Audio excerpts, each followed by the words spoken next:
Long songs are definitely the better way to go. You know what I'm saying? I always, and I get it because fans are fickle with time and have short attention spans and shit. But at the same time, like I always feel like if you're not rushing music, 'cause that's not the right way I want to describe it, but if you put out songs that are so short, I feel like shorter songs are like microwave type of music, you know what I'm saying? Because it just comes and goes, and then you don't get the full story. Like I said this a couple lives ago, I really miss the fact that even when people put out albums, EPs are cool, but I feel like EPs are just like rush projects low key because you're just trying to get music out there to feed the masses because we're in this world today where you need to get it now.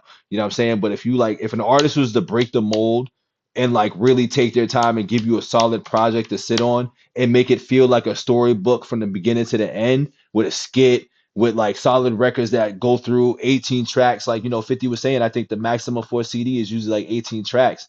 And if you give skits in between, and then you on average probably get about 13 to 14 songs, because I feel like most albums that are really classics have about two to four. They have about two to four like skits in there. And if it's not a skit, it's just something else that's just breaking up the CD a little bit versus like you're getting shit straight through. Because it's like music, how I look at it when you listen to albums full through, I feel like it's supposed to be a roller coaster ride of emotions, vibes, and sound. So if artists was to get back to shit like that, I feel like music would be in a lot better place. But we're in the streaming era, you know what I'm saying? We're in the short attention span era. And like once again, there's so much music to consume because we have access to the internet. I get it. But as a fucking hip hop music fan lover, I'm like, yo, give me that fucking 5 minute song. You know what I'm saying? Give me that 3 minute and 30 second song. You know what I'm saying? It's funny because his was 3 minutes, it like just was under 3 minutes. But once I see the two, I'd be like, yo, that's not enough. That's always how I am. Like once I see anything with two in it, I'd be like, all right, like we're gonna get some heat, but it's gonna be hard for me to really feel complete. You know what I mean? It's gonna be hard for me to feel complete, but I'm cool with it either way because once again, like I said, I get it. You know what I'm saying? I 100% get it. I love Godson. Godson, I think low key is one of Nas's best albums for me. Like I know we got the classic Illmatic and shit, but I love Godson. I feel like Godson was like the album that was like right before he like took a long time because I feel like that had Last Real Nigga Alive on it. It had Made You Look Right on it, both that and the remix. I feel like. And there was a few other songs that I liked on there, but I remember those was like the main ones I liked. And I think I love Last Real Nigga Alive because that was him dropping game on like what was going on in like hip hop beef in general. You know what I'm saying? Him beefing with Big or Big beefing with him or whatever you want to call it. And obviously him recapping what happened with him and Jay. And then I think he came out with the Nigga album right after, which wasn't called Nigga, it was called N at the end of the day. But I remember in real time that was supposed to be the Nigga album. You know what I'm saying? It was 1000% supposed to be the Nigga album. So, I was cool with that. That's my favorite LL Cool J album. Mr. Smith. Mr. Smith. Straight up, Mr. Smith. Now that's a no-brainer. My favorite LL album is Mr. Smith. Like that's the album that made me consider LL my GOAT. You know what I'm saying? Like, and I'll be real with you. That was the album that had Doing It Well, Who Shot Ya. It has one of the greatest hip hop, like dedication to hip hop songs on there, which is called Hip Hop. I got an article in the Globe. I mean, an article in the Mail today. You know what I'm saying? Like that was on there. Uh, what else? I believe Who Shot Ya remix was on there.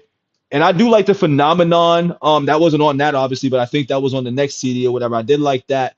But Mr. Smith was mine. Mr. Smith was my favorite all-time LL Cool J album. That was around the time where I was probably like 8 years old. I think that's like a 1996 album or something like that. So I was probably about 8 years old or whatever. But what's crazy about that album is that I actually these niggas it's gonna be a funny story too. So that was probably the first live concert I saw.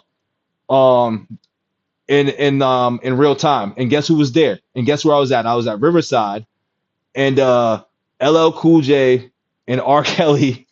That's why I'm like, this is a funny one because R. Kelly was at the concert, you know what I'm saying, performing as well too.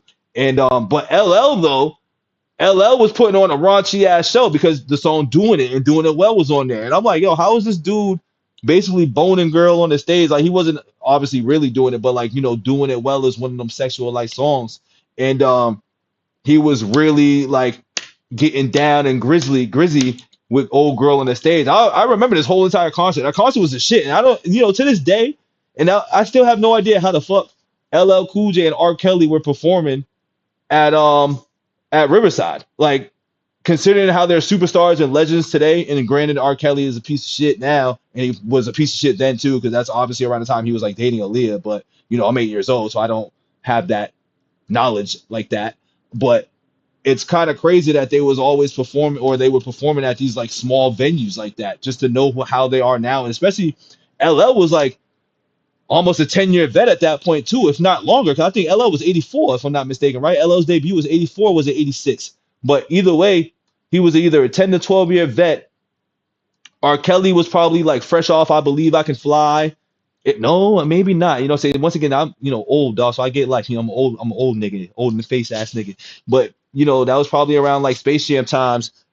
So I'm like, damn, these dudes were pretty big at this point to be performing at Riverside. You know what I mean? Um, let's see what you say. What we got here? Hey, Surge, man. Listen, I know I'm in my hip hop bag, bro. Like I don't do hip hop for the camera. Like I really fucks with this hip hop shit. You know what I'm saying? I really do fucks with it, man. Like I can go way back into a lot of shit. Like I love this hip hop shit because I was just raised around it. You know what I'm saying? And I was also raised around a lot of a lot of just old school songs and shit. You know what I'm saying? My parents were from like the Motown era and playing shit that were soulful. So like I have that, I have that little OG soul, even though I'm still a young old man. I'm a young OG now, but even as a kid, I was always banging with that R&B, super soulful type of music, man. And now, granted, I love my rap, but I love my music. Period. You know what I mean? That's why I'm so open to a lot of different sounds and music and shit like that. But yeah, that's crazy, man. Like looking back on it, like I never really thought of it like that.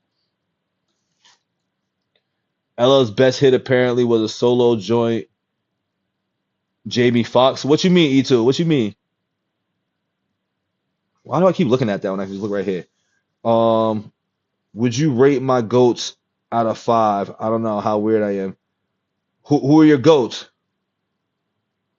Who are your goats, eh?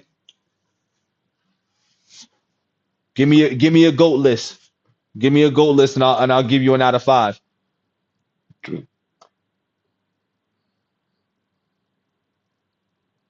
And Serge, what's your favorite LL Cool J album?